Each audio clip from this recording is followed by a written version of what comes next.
వచ్చిన ఆదాయం నిలవదు.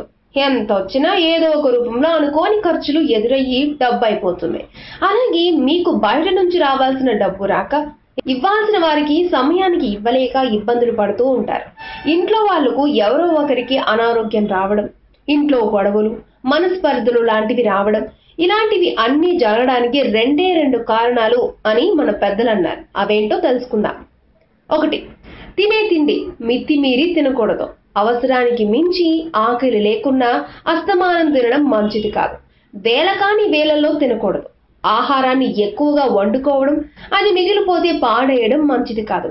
మనకి ఎంత కావాలో అంతే కంచంలో వేసుకుని తినాలి గాని ఆశగా ఎక్కువ వేసుకుని ఆ తర్వాత కంచంలో వదిలేసి చేతులు కడుక్కోవడం మంచిది కాదు.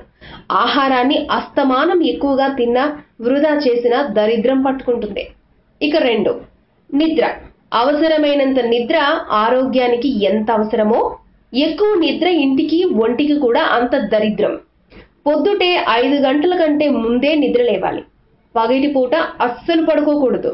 కొంతమంది అస్తమానం ఊరికినే పని లేకపోతే నిద్రపోతూ ఉంటారు. నిద్రను కూడా హాబీలా ఎంజాయ్ చేస్తూ ఉంటారు. మధ్యాహ్నం అన్నం తిన్న తర్వాత కొందరు పడుకుంటారు. పగటి వేళ సూర్యుడున్నప్పుడు పడుకుంటే దరిద్ర దేవతను ఇంట్లోకి పంపుతాడు సూర్య భగవానుడు. రాత్రి తొందరగా పడుకుని పొద్దుటే లేచి పనులు మొదలు పెడితే మంచిది. ఈ 2 విషయాలలో ఈ జాగ్రత్తలు పాటిస్తే మీ ఇంట్లోకి లక్ష్మీదేవి వచ్చి సుఖ సంతోషాలను ఇస్తుంది.